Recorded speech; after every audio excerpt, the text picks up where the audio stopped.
नमस्कार। दिन भर की बड़ी खबरों में आपका स्वागत है। मैं हूं दामिनी। इस बुलेटिन में आज बात होगी कृषि विधेयक पर अन्नदाताओं के आंदोलन की, हैदराबाद निगम में बनते नए समीकरण की। जानेंगे कि अब कांग्रेस के किस मुख्यमंत्री ने अमित शाह पर सरकार गिराने की कोशिश का लगाया आरोप, और बात करेंगे चुनाव से पहले अपनी ही पार्टी के नेताओं को ममता के संदेश की। आखिर में बात जीएसटी नियमों पर सरकार को राज्यों से मिली राहत की। लेकिन तमाम बड़ी खबरों से पहले एक नजर सुर्खियों पर।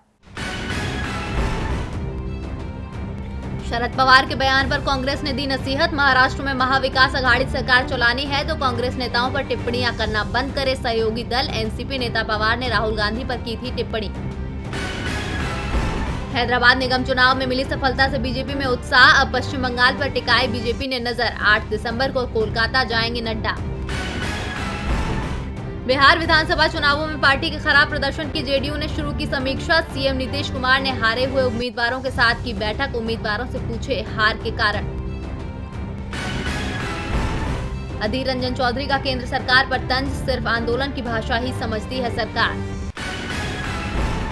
शिवराज सिंह ने एमएसपी को लेकर की घोषणा तो कांग्रेस ने कसा तंज। कांग्रेस सांसद विवेक तनखा ड्राफ्ट तैयार करके बोले, जुमले छोड़ कानून बनाइए शिवराज।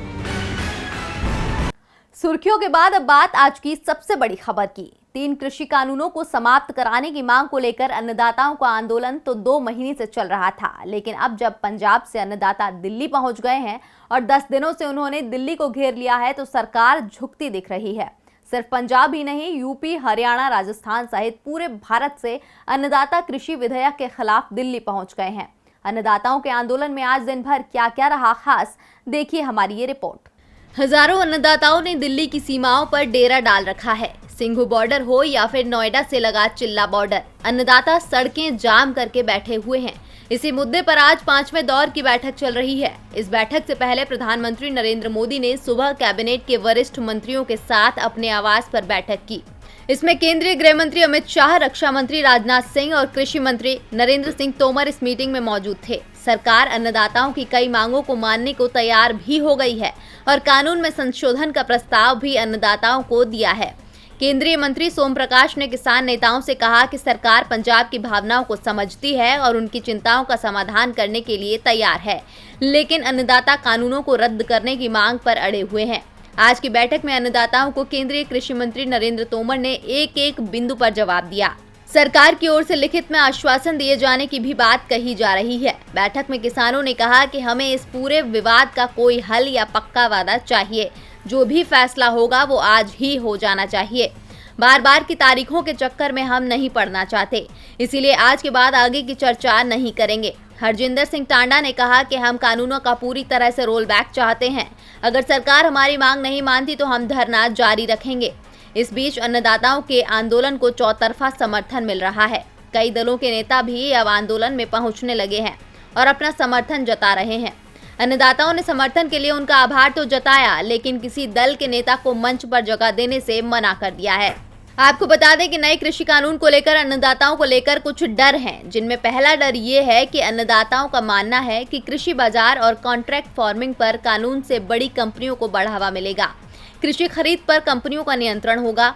कृषि उत्पादों की सप्लाई और मूल्यों पर भी उनका कब्जा हो जाएगा। भंडारण, कोल्ड स्टोरेज, फूड प्रोसेसिंग और फसलों के ट्रांसपोर्टेशन पर भी एकाधिकार की आशंका है।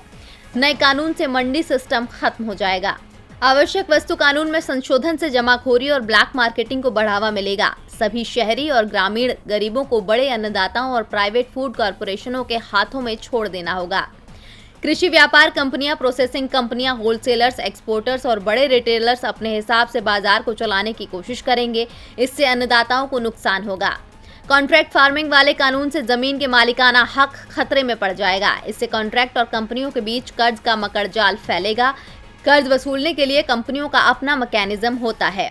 अन्नदाता अपने हितों की रक्षा नहीं कर पाएंगे। फ्रीडम ऑफ चॉइस के नाम पर बड़े कारोबारी इसका लाभ उठाएंगे।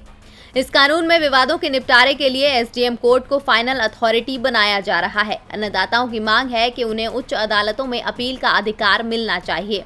कृषि अवशेषों के जलाने पर अन्नदाताओं को सजा देने को लेकर भी अन्नदाताओं में रोष है। अन्नदाताओं का कहना है कि नए कानून में आर्थिक तौर पर मजबूत किए बिना नियम बना दिए गए हैं। प्रस्तावित इलेक्ट्रिसिटी संशोधन कानून के कारण किसानों को निजी बिजली कंपनियों के निर्धारित दर पर बिजली बिल देने को मजबूर होना पड़ेगा। आज 5वें दौर की बैठक में कोई हल निकलता है या ये धरना इसी तरह चलता रहेगा, ये तो बैठक के बाद ही पता चल पाएगा। अन्नदाताओं को मनाने में सरकार के पसीने छूट रहे हैं। उनका समर्थन लगातार बढ़ता जा रहा है। सरकार ने झुकने के संकेत तो दिए हैं, लेकिन कानून खत्म करने की बात पर अन्नदाता अड़ गए हैं। अन्नदाता चाहते हैं कि नए कानून खत्म हो। वहीं हैदराबाद नगर निगम में नया बोर्ड का गठन ही फंसता दिख रहा है।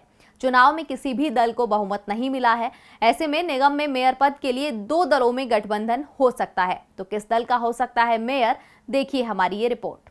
हैदराबाद नगर निगम में इस बार किसी को बहुमत नहीं मिला है। AIMIM जहां अपना किला बचाने में कामयाब रही, वहीं TRS सबसे बड़े दल के रूप में उभरने के बावजूद सबसे ज्यादा नुकसान में रही है। बीजेपी ने जरूर इस बार सबको चौंकाया है और वो दूसरे नंबर की पार्टी बन गई है। चुनाव प्रचार में जिस तरह से बीजेपी ने अपनी पूरी ताकत झोंकी थी, बीजेपी को उसका फायदा मिला है। ग्रेटर हैदराबाद नगर निगम के 150 वार्डों के लिए वोटिंग हुई थी, जिसमें वार्ड नंबर 136 को छोड़कर बाकी सभी के नतीजे सामने आ चुके हैं, जिसमें TRS को सबसे ज्यादा 55 सीटों पर जीत मिली है। बीजेपी को 48 और AIMIM को 44 सीटें मिली हैं। यदि 2016 के निगम चुनाव से तुलना की जाए तो TRS को सबसे ज्यादा नुकसान हुआ है। 2016 में TRS को 99 सीटें मिली थी, इस बार 44 सीटें कम हो गई हैं। दूसरी ओर बीजेपी के हिस्से में 44 सीटें ज्यादा आई हैं। पिछली बार बीजेपी को सिर्फ 4 सीटें ही मिली थी। AIMIM अपना किला सुरक्षित रखने में कामयाब रहा है। पहले भी उसके पास 44 सीटें थी, इस बार भी उसे 44 सीटों पर जीत मिली है। सबसे खास बात यह है कि TRS ने सभी 150 सीटों पर चुनाव लड़ा था, जबकि बीजेपी 149 सीटों पर मैदान में थी, जबकि AIMIM सिर्फ 51 सीटों पर चुनाव लड़ी थी, जिसमें से उसने 44 सीटें जीती थीं। पार्टी को पुराने हैदराबाद में बड़ी सफलता मिली है। निगम चुनाव के परिणाम सामने आने के बाद अब मेयर पद को लेकर जोड़-तोड़ की राजनीति शुरू हो गई है। TRS और AIMIM के बीच मेयर पद को लेकर सहमति बन सकती है। ऐसे में अब ये देखना दिलचस्प होगा कि हैदराबाद में इस बार मेयर TRS का होता है या AIMIM का। हैदराबाद निगम में AIMIM इस बार किंग बनेगी या किंग मेकर, अभी इस पर से पर्दा नहीं हटा है। मेयर पद को लेकर खींचतान शुरू हो गई। खींचतान तो राजस्थान में भी चल रही है। अशोक गहलोत की सरकार लगातार मुश्किलों का सामना कर रही है। पहले पायलट ने उनकी मुश्किलें बढ़ा रखी थी।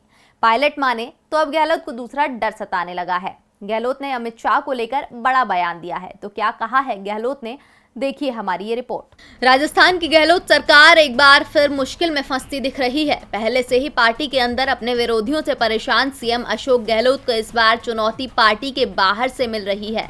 गहलोत ने खुलासा किया है कि केंद्र सरकार उनकी राज्य को गिराने की कोशिश कर रही है और इस पूरे मामले के पीछे केंद्रीय गृह मंत्री और बीजेपी के पूर्व अध्यक्ष अमित शाह का हाथ है। शाह के नेतृत्व में राजस्थान सरकार को पलटने की कोशिश की जा रही है। अशोक गहलोत ने दावा किया है कि अमित शाह और पेट्रोलियम मंत्री धर्मेंद्र प्रधान ने कांग्रेस विधायकों से मुलाकात की। मुलाकात का जिक्र करते हुए गहलोत ने कहा कि अमित शाह ने कांग्रेस विधायकों से कहा है कि वो 5 सरकारें गिरा चुके हैं और राजस्थान सरकार को भी गिरा देंगे।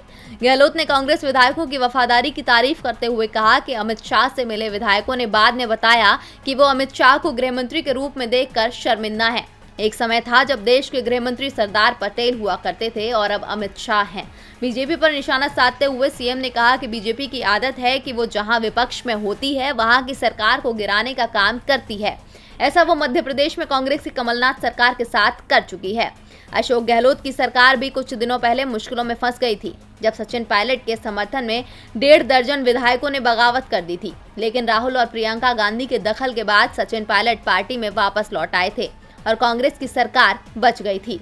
लेकिन अब यदि गहलोत के दावे सही हैं तो राजस्थान की कांग्रेस सरकार कभी भी मुश्किल में फंस सकती है। गहलोत परेशान है कि उनके विधायकों को बीजेपी अपनी ओर करना चाहती है, तो ममता को डर अपने नेताओं का है। बीजेपी की नजर TMC के बड़े नेताओं पर है, क्योंकि पश्चिम बंगाल में 6 महीने में विधानसभा चुनाव होने हैं और बीजेपी ने अपनी पूरी ताकत पश्चिम बंगाल में झोंक रखी है। और ममता बनर्जी ने पार्टी नेताओं से कहा है कि जिसे जाना हो वो जा सकता है, जो रहेगा वो TMC का बनकर ही रहेगा। तो क्या कहा है ममता ने, देखिए हमारी ये रिपोर्ट। विधानसभा चुनावों से पहले पश्चिम बंगाल में TMC की परेशानी बढ़ती जा रही है। कांग्रेस और वाम दलों के बीच गठबंधन तय दिखाई दे रहा है और AIMIM ने भी पश्चिम बंगाल में विधानसभा चुनाव लड़ने का ऐलान कर दिया है। राज्य में बीजेपी की बढ़ती ताकत और बीजेपी विरोधी वोटों के बांटने का डर अब टीएमसी नेताओं को सताने लगा है। इसीलिए पार्टी ने अब जनता के करीब पहुंचने में पूरी ताकत लगा दी है। पश्चिम बंगाल के सीएम ममता बनर्जी ने भी अब उन नेताओं को चेतावनी दे दी है जो पार्टी के खिलाफ बयानबाजी कर रहे थे। ममता ने कहा कि जिसको बीजेपी या दूसरी पार्टी अच्छी लगती है वो टीएमसी छोड़ सकता है। ममता बनर्जी ने शुभेंदु अधिकारी को इशारों में बता दिया है कि अब टीएमसी को उनकी जरूरत नहीं है। शुभेंदु कुछ दिनों से नाराज चल रहे हैं और उनके बीजेपी में जाने की संभावना जताई जा रही है। शुभेंदु ममता मंत्रिमंडल से इस्तीफा दे चुके हैं। ऐसे में अब यह साफ हो गया है कि शुभेंदु अधिकारी के लिए टीएमसी के दरवाजे पूरी तरह से बंद हो चुके हैं।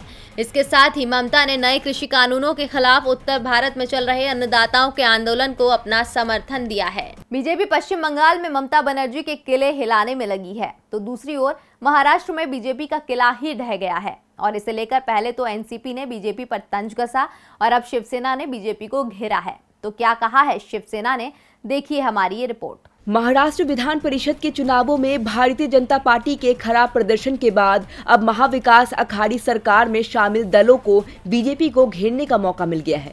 पहले एनसीपी ने बीजेपी पर तंज कसा था, तो अब बारी शिवसेना की थी। अपने मुखपत्र सामना में शिवसेना ने कहा कि विधान परिषद के 5 सीटों के चुनाव परिणाम दिखाते हैं कि अति आत्मविश्वास से भरी बीजेपी का आधार राज्य में खो रहा है। शिवसेना ने कहा कि बीजेपी के लिए सबसे अधिक चौंकाने वाला परिणाम नागपुर स्नातक सीट से आया है। सामना के संपादकीय में कहा कि सबसे झंझोड़ने वाली परिणाम नागपुर का आया है। विगत 5 दशक से नागपुर स्नातक निर्वाचन संघ पर भारतीय जनता पार्टी ही विजयी होती रही है। नितिन गडकरी ने नागपुर के स्नातकों का लगभग 25 वर्षों तक प्रतिनिधित्व किया। पार्टी ने लिखा कि गडकरी से पहले विधान परिषद में नागपुर के स्नातकों का प्रतिनिधित्व एक अत्यंत ईमानदार मेहनती संघ के नेता गंगाधर पंत फडणवीस करते थे, जिनके सुपुत्र देवेंद्र फडणवीस थे। शिवसेना ने कहा कि संघ का मुख्यालय नागपुर में ही है, परंतु संघ के विचारधारा वाले लोगों का संगठन मजबूत होने के बावजूद नागपुर के महापौर संदीप जोशी को पराजय स्वीकार करनी पड़ी। उसने कहा कि विधानसभा चुनाव में ही भाजपा की नींव हिलनी शुरू हो गई थी। अमरावती शिक्षण निर्वाचन सीट पर भाजपा परास्त हुई है। उसने कहा कि धुले नंदुरबार विधान परिषद की सीट कांग्रेस से भाजपा में शामिल हुई अमरीश पटेल ने जीत ली, लेकिन यह पटेल की व्यक्तित्व जीत है, न कि भाजपा की। महाराष्ट्र में बीजेपी अपनी सबसे मजबूत सीट ही हार गई। ऐसे में उसके पुराने सहयोगी तो तंज कसेंगे ही। बीजेपी महाराष्ट्र में कमजोर हो रही है, तो वहीं बिहार में बीजेपी की सहयोगी जेडीयू खुद को मजबूत करने में जुट गई है, ताकि बिहार में विधानसभा चुनावों में बीजेपी के बढ़ते कद का सामना किया जा सके। देखिए हमारी ये रिपोर्ट। बिहार की राजनीति में कोयरी कुर्मी वोटों पर जेडीयू की बड़े दावेदारी मानी जाती है। नीतीश कुमार खुद कुर्मी समुदाय से आते हैं और इन दोनों जातियों का वोट बिहार में करीब 10% के करीब बैठता है, जो नीतीश कुमार की ताकत भी है। लेकिन इस बार के विधानसभा चुनावों में नीतीश कुमार कमजोर दिखाई दिए। इसके बाद से ही उन्होंने अपने वोट बैंक को मजबूत करना शुरू कर दिया है। नीतीश को इस बात का एहसास है कि यदि वो कमजोर पड़े तो बीजेपी कभी भी उन्हें सत्ता से हटाकर खुद कुर्सी हासिल कर सकती है। इसीलिए अब नीतीश कुमार अपने पुराने सहयोगियों को साथ लाने की कोशिश में जुट गए हैं। नीतीश कुमार ने अपने पुराने साथी उपेंद्र कुशवाहा को पार्टी में वापस लाने के लिए कहा है। नीतीश चाहते हैं कि उपेंद्र कुशवाहा अपनी पार्टी आरएलएसपी का जेडीयू में विलय कर दें। यदि कुशवाहा नीतीश कुमार के प्रस्ताव को मान जाते हैं तो उन्हें पार्टी राज्यसभा भेज सकती है और उपेंद्र को केंद्र में मंत्री पद भी मिल सकता है। लेकिन कुशवाहा ने अभी तक अपने पत्ते नहीं खोले हैं। लेकिन पार्टी नेताओं के साथ बैठक में उन्होंने संकेत जरूर दे दिए कि नीतीश के प्रस्ताव पर वो विचार कर रहे हैं।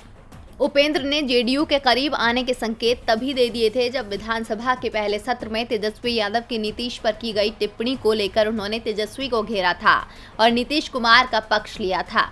विधानसभा चुनावों से पहले उपेंद्र महागठबंधन का हिस्सा थे, लेकिन सीट बंटवारे को लेकर उनकी तेजस्वी यादव से सहमति नहीं बन पाई थी। उन्होंने बीएसपी और एआईएमआईएम के साथ गठबंधन बनाकर चुनाव लड़ा। इस गठबंधन में एआईएमआईएम को 5, बीएसपी को 1 सीट मिली, लेकिन उपेंद्र कुशवाहा की पार्टी आरएलएसपी का खाता तक नहीं खुला। उपेंद्र कुशवाहा, जो अपने गठबंधन की ओर से सीएम पद के उम्मीदवार थे, वो खुद भी चुनाव हार गए। ऐसे में बड़ा सवाल ये है कि क्या कुशवाहा अपनी राजनीतिक पहचान को खत्म करते हुए एक बार फिर नीतीश के साथ होने के लिए आरएलएसपी का विलय करने को तैयार होंगे। और बुलेटिन के आखिर में बात करेंगे जीएसटी पर सरकार को मिली राहत की। स्वास्थ्य मुसीबत के चलते इस बार जीएसटी कलेक्शन बेहद ज्यादा गिर गया है। केंद्र सरकार ने राज्यों को जीएसटी में हिस्सा देने के लिए कई विकल्प दिए थे। शुरुआत में गैर एनडीए शासित राज्य इसके लिए तैयार नहीं थे, लेकिन अब सभी तैयार हो गए हैं। तो किस राज्य ने सबसे बाद में केंद्र के प्रस्ताव को किया स्वीकार, देखिए हमारी ये रिपोर्ट। जीएसटी क्षतिपूर्ति राशि को लेकर केंद्र व राज्य सरकारों के बीच लंबे समय से चल रहा गतिरोध समाप्त हो गया है। सभी 28 राज्यों और विधानसभा वाले 3 केंद्र शासित प्रदेशों ने जीएसटी के कारण हुए नुकसान को पूरा करने के लिए केंद्र सरकार द्वारा दिए गए पहले विकल्प को चुन लिया है। झारखंड इस विकल्प को चुनने वाला अंतिम राज्य है। झारखंड, छत्तीसगढ़, पंजाब, पश्चिम बंगाल और केरल ने पहले सरकार द्वारा दिए गए विकल्पों को पूरी तरह से खारिज कर दिया था। इन राज्यों का कहना था कि जीएसटी कानून को लागू करते समय सरकार की ओर से कहा गया था कि जो नुकसान होगा वो केंद्र सरकार पूरा करेगी, लेकिन केंद्र सरकार की ओर से दावे किए गए थे जो मुसीबत आई है उसमें सभी को मदद करनी होगी। लेकिन अब सभी राज्य पहले विकल्प पर सहमत हो गए हैं। केंद्र सरकार ने जीएसटी क्षतिपूर्ति की भरपाई के लिए राज्यों को 2 विकल्प दिए थे। पहला विकल्प 97,000 करोड़ रुपए उधार लेने का प्रस्ताव था, जिसे बाद में बढ़ाकर 1.1 लाख करोड़ कर दिया गया, और दूसरा 2.35 लाख करोड़ रुपए का था। केंद्र सरकार ने पहले विकल्प का चुनाव करने वाले राज्यों और केंद्र शासित प्रदेशों के लिए स्पेशल उधार विंडो खोली है। ये विंडो 23 अक्टूबर 2020 से शुरू हुई है। सभी राज्यों को 1,06,830 करोड़ रुपए की अतिरिक्त उधारी की अनुमति दी गई है। राज्यों की तरफ से 5 किश्तों में 30,000 करोड़ रुपए उधार लिया भी जा चुका है। सभी राज्यों के सरकार द्वारा दिए गए विकल्प स्वीकार करने से अब केंद्र सरकार को भी राहत मिली है। और दिन भर की बड़ी खबरों में मेरे साथ इतना ही। देखते रहिए डीबी लाइव। नमस्कार।